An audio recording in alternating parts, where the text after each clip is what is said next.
Hello, this is Dr. Grande. Today's question is, can I analyze the case of Lisanne Froon and Kris Kremers? Just a reminder, I'm not diagnosing anybody in this video, only speculating about what could be happening in a situation like this. If you enjoyed this video, please like it, subscribe to my channel, and consider supporting me on Patreon. I'll put the link to Patreon in the description for this video. This seems like a fairly straightforward case, but when you get into it, it's actually fairly complex. So really interesting, and there's a lot of information available beyond what I'm going to put in this video. As always, the links to all the sources I used are in the description for this video. I'll start with the timeline, then I'll move to my analysis. 22-year-old Lisanne Froon and 21-year-old Kris Kremers were students from the Netherlands. On March 14, 2014, they traveled from the Netherlands to Panama. They made the journey because they wanted to volunteer and have a bit of a vacation. They initially spent some time on the coast, visiting various restaurants and learning Spanish. They met two Dutch men who were also visiting the area. The pair took a lot of pictures, so their activities are actually reasonably well documented. On March 29, they made their way to the town of Boquete on the west side of Panama. The volunteering they hoped to do was at a program at a children's school in that town. They ended up arriving prior to when the program actually started due to a miscommunication. They were told that they could not teach the children as planned. They would have to wait a week. Both of the women kept a diary. Kris noted in her diary that the people at the program were rude and not at all friendly, I guess as opposed to rude and super friendly. The pair decided to stay in the area and do sightseeing. They may have attempted to volunteer at other schools as well, so they were still looking to complete the altruistic mission that they had set out on. The women hired a tour guide that was supposed to show them around the area on April 2, 2014. However, they left on April 1 and decided to explore the area on their own, including an area near an active volcano called the Baru volcano. This area isn't considered to be particularly dangerous for tourists to explore, but areas beyond the trail can be exceedingly dangerous. They are steep and rugged. At about 11 a.m., the women set out on the La Pianista Trail after being dropped off at the start of the trail by a taxi. The women were planning on going to the summit and then returning the same way. This hike should have taken them about 5 or 6 hours round trip. They had one backpack between them. They had their phones, one Samsung Galaxy and one iPhone, a Canon PowerShot SX270 digital camera, about $80 in cash, their passports, and a water bottle. It was reported they took a local dog named Blue with them on the trip as well. They apparently reached the summit at 1 p.m., but it appears as though they decided to continue. So they were going beyond the safety of the trail. There was a waterfall deeper in the jungle. We know they had looked up the trail on a computer a few days before. Perhaps they thought they could make it to the waterfall while it was still daylight, with enough time to return in the daylight. Blue would return sometime later, but without the women. It's worth noting that a few people do not believe the dog ever went with them. There is no dog in any of the photographs they took. People in the community noticed that the women failed to return, but they decided to wait another day before contacting the authorities. The next day, the tour guide noticed that the women had missed the appointment. Family members for both women also grew worried when they did not receive a call from the women checking in on April 3, which was expected. That same day, again April 3, the authorities started searching for the missing women. The search took place using aircraft and on foot. The parents of both women also helped in the search. Even at this early point, we see all types of theories were already circulating, including the idea that some type of criminal element was responsible for their disappearance. The search was intense for 10 days and continued at a lower intensity for 10 weeks. The backpack was eventually located by a woman from a local tribe. She found it near the bank of a river. It was about 8 hours from the last known location of the women. In the backpack was the camera, both cell phones, the cash, 2 pairs of sunglasses, 2 bras, the water bottle, and a passport belonging to Lisanne. The electronic devices were of particular interest to the investigators. The phones had remained active for several days after the women disappeared. The phones were used repeatedly to attempt to contact the authorities only hours into their journey, including calling 911, which is an emergency number in Panama as well as many other countries. The first call was attempted at 4:39 p.m. on April 1 on Kris's phone. We see that 12 minutes later, another call is made using Lisanne's phone. They shut the phones off until 14 hours later, at which time they made several more attempts. They only managed to connect for one time for about 2 seconds at 6:58 a.m. on April 2. Lisanne's phone died on April 4. After this, Kris's phone locked because too many incorrect PIN number entries were made or someone failed to enter the PIN. This occurred 77 times between April 7 and April 10. Kris's phone required 2 PIN codes. The last time her phone would be turned on was April 11. After this, neither phone had any activity. In addition to the phones, the camera contained data. There were 133 consecutive photos and 1 missing photo. The missing photo is number 509. I'll talk more about this in the analysis. The first photos were standard tourist-type photos, selfies. They were laughing and smiling. There were a number of Kris walking ahead of whoever was operating the camera. Some people say that she looked distressed in a photo. I looked at it. I really didn't see anything remarkable in her facial expression. Other people said they see all kinds of other things in the photos. I just don't really see anything out of the ordinary in the daytime photos that were taken. The camera activity resumed on April 8. 90 photos were taken between 1 a.m. and 4 a.m. These photos were much more unusual. We see photos of the surroundings, the foliage. There was one with a stick and some plastic attached to it, one of a bridge, many scenic shots, but these were unusual photos. Some of them appear to be pointed at the sky. One photo appears to show Kris's hair. It's not really clear why they took the photos, maybe to capture landmarks so they could navigate. Maybe those pieces of plastic on the stick were an attempt to create a landmark that they could easily identify, and they were photographing it so they would remember what it looked like. It's also possible they were using the flash, so the photograph was not the object, but they wanted to create a flash so they could see, or perhaps they thought maybe somebody was looking for them at night and would see that flash. There can be no way to be certain that they actually took the photographs. So another possibility is that the women were not involved in taking those photos, somebody else was with them, or simply took the camera and took those photos somewhere else. Now moving back to the search. After looking at the cell phone records and the photos, investigators focused on an area near the Serpent River. This was not close to the women's original destination. In this new search area, Kris's clothing was recovered near the edge of a river about half a mile from where the backpack was located. Initial reports said that the items were neatly folded, but apparently this was not true. Interestingly, the clothing was on the opposite side of the river from where the photos were captured. A shoe was found behind a tree along the river 2 months later. It contained a foot and ankle. Fractures to the foot were evident. DNA testing confirmed it belonged to Lisanne.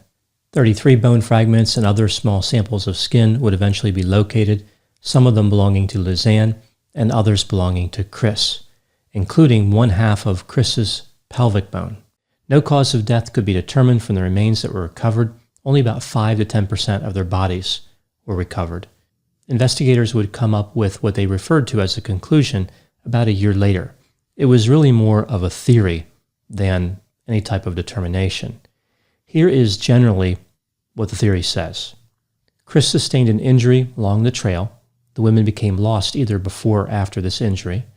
They tried calling for help, but of course they were unsuccessful. They couldn't get through to emergency services using their phones.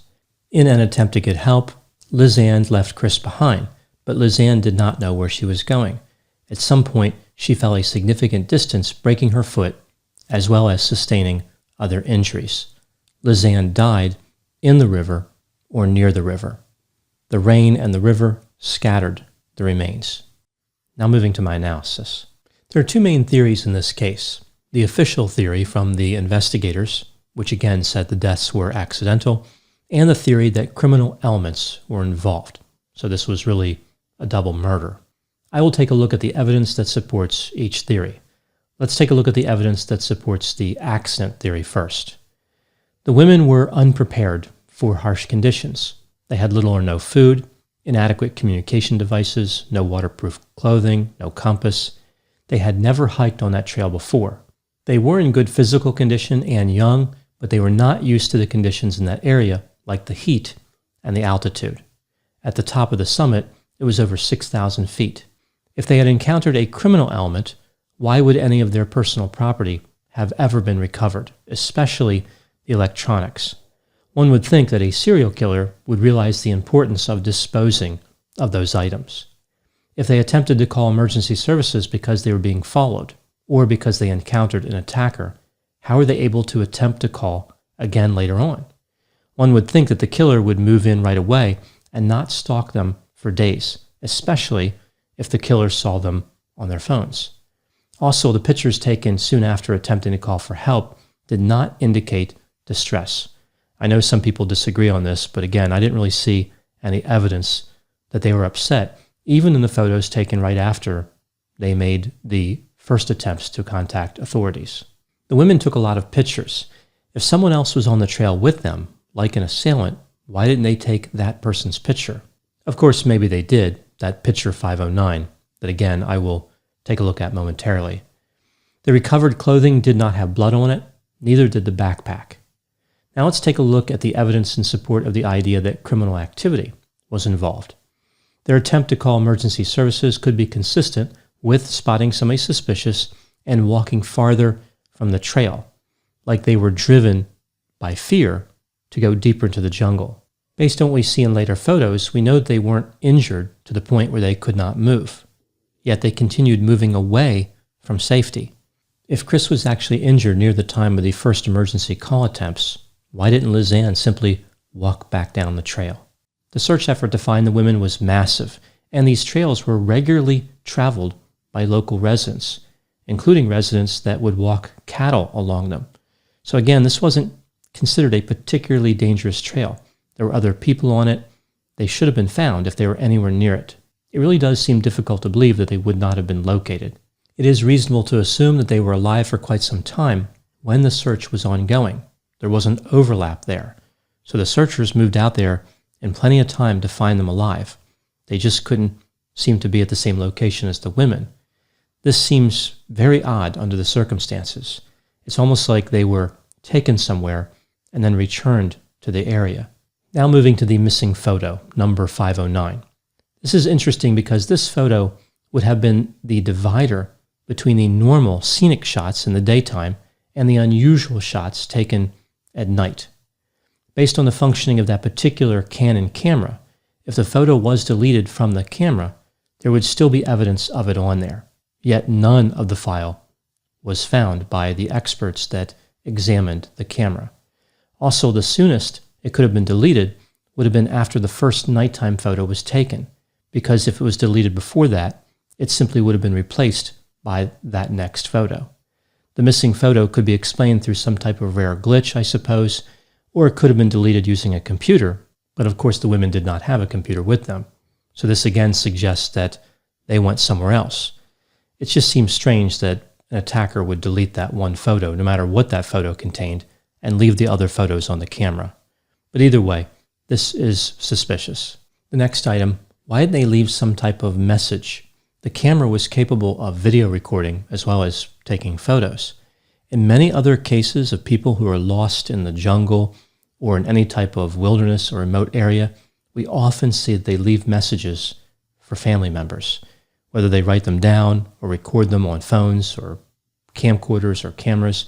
They do something to communicate with other people, knowing that they might likely die. They want to say something. They want their message to continue on. We don't see this from these women. The next item is the PIN code situation, like all those attempts to unlock the phone. This doesn't make sense under an accident scenario.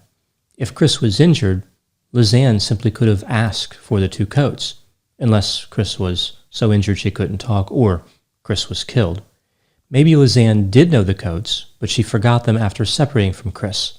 This would explain the many attempts, like she believed she knew the right codes. She kept trying. She was getting frustrated, hoping that the next entry would be the correct one.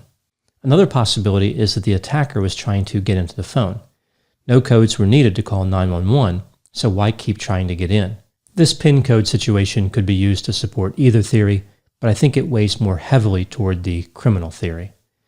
The backpack was not there the day before, so where it was found, the person did not see it the day before, but it had not been damaged by water.